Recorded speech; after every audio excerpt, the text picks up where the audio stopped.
आप सोच रहे हैं कि इंडस्ट्रियल हीटिंग क्या है।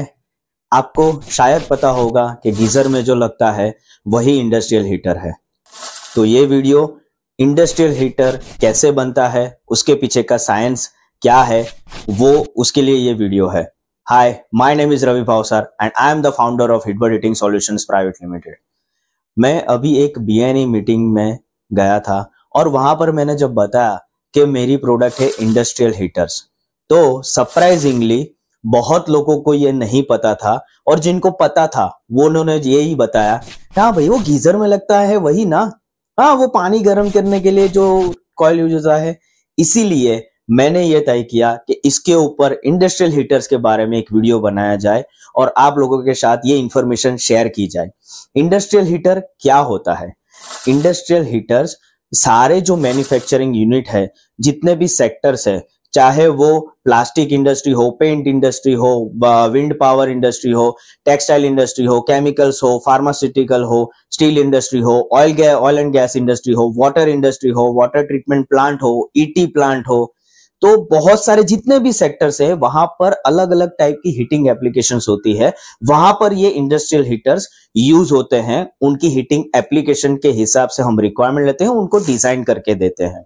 जैसे कि ब्लेंडिंग का एक एप्लीकेशन हो गया, हॉट वाटर का एक एप्लीकेशन हो गया, स्टीम अगर चाहिए, ड्राइंग एप्लीकेशन हो गया, ब्लेंडिंग एप्लीकेशन हो गया, मॉइस्चर एक्सट्रैक्टर हो गया, मिक्सिंग का हो गया। सो अलग अलग सेक्टर में नाम शायद अलग हो सकते हैं, पर उनकी एप्लीकेशन जो भी आपको मैंने बताया वो एप्लीकेशन सेम रहती है। अब हम जानते हैं कि इंडस्ट्रियल हीटर किस किस टाइप में यूज होता है। यानी हम बेसिकली अगर हम किसी को समझाते हैं तो उसको 3 टाइप्स में डिवाइड करते हैं। First, liquid heating. जितने भी लिक्विड है, चाहे वो वाटर हो, केमिकल हो, फार्मास्यूटिकल्स, फॉर्मुलेशंस हो, उसको हम लिक्विड के तौर पर लिक्विड हीटिंग बोलते हैं। तो उन एप्लीकेशन में जब हीटिंग सॉल्यूशन चाहिए या हीटिंग प्रोडक्ट्स चाहिए तो हम उसको लिक्विड हीटिंग बोलते हैं। दूसरी जो होती है वो एयर हीटिंग। एयर यानी जो हवा है वो, और गैस यानी गैस के केमिकल्स होते हैं। तो जब जब यहां पर मॉइस्चर एक्सट्रैक्टर का एप्लीकेशन हो गया, या हॉट एयर उसको चाहिए, या रूम टेम्परेचर उसको मेंटेन करना है, या उसको प्रेशर एक क्रिएट करना है स्टीम के तौर पर, तो उसको हम एयर हीटिंग एप्लीकेशंस कहते हैं। तो उसमें एयर हीटिंग सॉल्यूशंस यूज होते हैं। और तीसरा है कंपोनेंट हीटिंग। अब कंपोनेंट हीटिंग क्या होता है कि किसी कंपोनेंट के जरिए किसी मटेरियल को या तो हीटिंग एप्लीकेशन की जरूरत पड़ती है या उसको सीलिंग करने की जरूरत पड़ती है। जैसे कि प्लास्टिक इंडस्ट्री में सीलिंग इंडस्ट्री हो गई, कटिंग इंडस्ट्री हो गई, तो वो कंपोनेंट के थ्रू करते हैं। जैसे कि टायर इंडस्ट्री है, जैसे कि रबर इंडस्ट्री है, वहां पर कंपोनेंट के थ्रू हीट प्रोवाइड करते हैं जिससे उनके मटेरियल जो भी प्रोडक्शन उनके प्रोडक्ट है वो प्रोड्यूस कर सके। दूसरा पॉइंट है हमारा कोर डिजाइन प्रिंसिपल क्या है। अब जब हम हीटिंग सॉल्यूशंस की बात करते हैं, तब जब भी जिस भी कस्टमर से हम मिलते हैं, जो वो ट्रेडर हो, डीलर हो, या कोई भी स्टैंडर्ड प्रोडक्ट की स्पेसिफिकेशन बोलता हो या उसकी रॉ रिक्वायरमेंट बोलता हो, हम जब भी कस्टमर से या अपने पोटेंशियल प्रोस्पेक्ट से मिलते हैं तो उनकी पूरी हीटिंग रिक्वायरमेंट उनके पास से लेते हैं, उनको समझते हैं कि क्या उसकी एग्जैक्ट रिक्वायरमेंट है, उनको क्या रिजल्ट चाहिए, उसी के हिसाब से हम उसको सॉल्यूशन प्रोवाइड करते हैं। तो कोर प्रिंसिपल हीटिंग है डायग्नोसिस। तो हम आपकी हीटिंग रिक्वायरमेंट लेते हैं और बिजनेस रिक्वायरमेंट लेते हैं। Second, design. कंटिन्यूस इन्वॉल्वमेंट हमारा रहता है और आपको भी इन्वॉल्व करते हैं। जो भी आपकी हीटिंग रिक्वायरमेंट है या उसकी ऑपरेशन लाइन की रिक्वायरमेंट है, उसके हिसाब से हम डिजाइन करते हैं वो प्रोडक्ट को, और उसमें आपको इन्वॉल्व करते हैं जिससे आपको पता चले कि क्या डिजाइन हो रही है, कैसे प्रोडक्ट बनने वाली है, और मुझे जो रिक्वायरमेंट है वो फुलफिल कर रही है, या मुझे जो उसमें से रिजल्ट चाहिए वो दे रहा है कि नहीं दे रहा है। Third, delivery.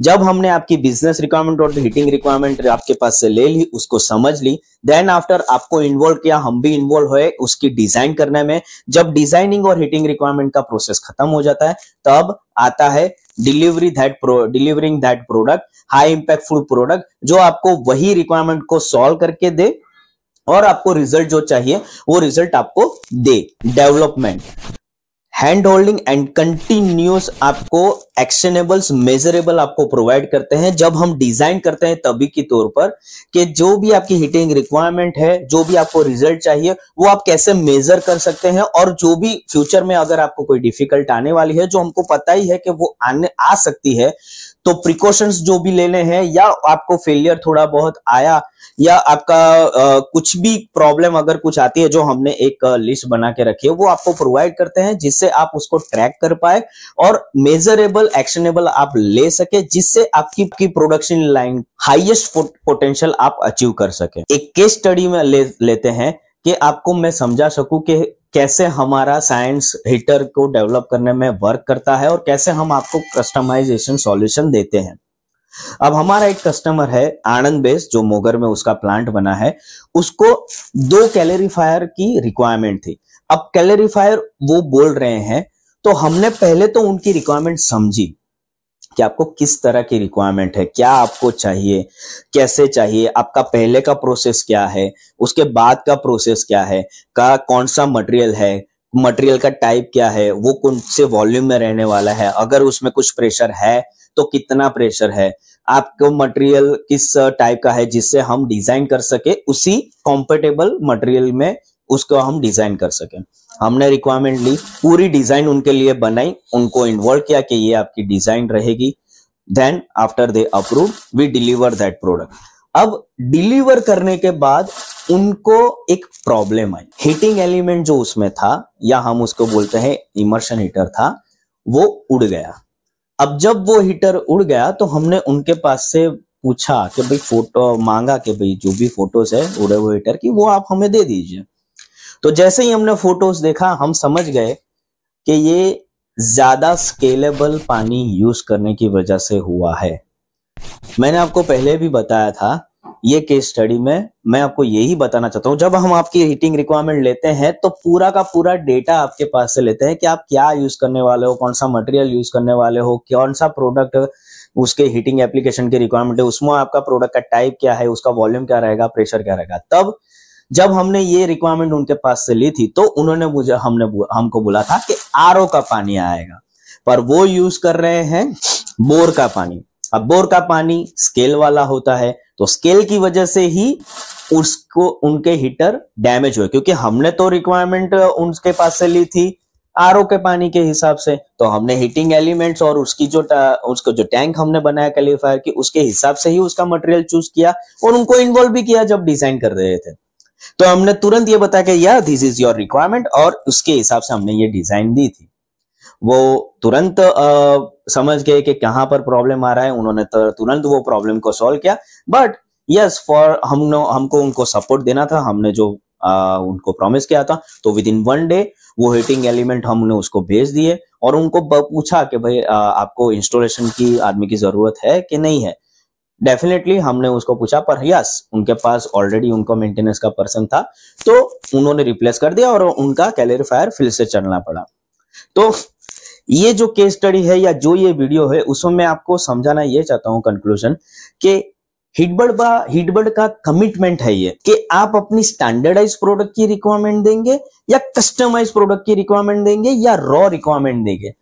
हमारा काम है वो रिक्वायरमेंट को समझना कि एग्जैक्टली आपकी रिक्वायरमेंट क्या है, और आपसे काफी सारा क्वेश्चन आंसर करेंगे, जिससे अगर आपकी क्लियरिटी नहीं है आपकी रिक्वायरमेंट तो हम क्लियरिटी से वो आपसे क्वेश्चन आंसर करके वो रिक्वायरमेंट लेंगे। क्योंकि हम जब प्रोडक्ट आपको प्रोवाइड करते हैं तो वो आपकी रिक्वायरमेंट के हिसाब से ही प्रोवाइड करते हैं, वही हमारा मिशन है और वही हमारा कमिटमेंट है कि आपको वही प्रोडक्ट दे, वही डिजाइन दे जो आपको रियली में रिक्वायरमेंट है और आपकी रिक्वायरमेंट को सॉल्व करे और आपको डिजायर रिजल्ट और आपकी प्रोडक्शन लाइन को फुल पोटेंशियल में आपको प्रोडक्टिविटी दे सके। सो इस बार यही था मेरे ओर से। मैं Ravi Bhavsar, founder of Hitbird Heating Solutions Private Limited. See you in the next video.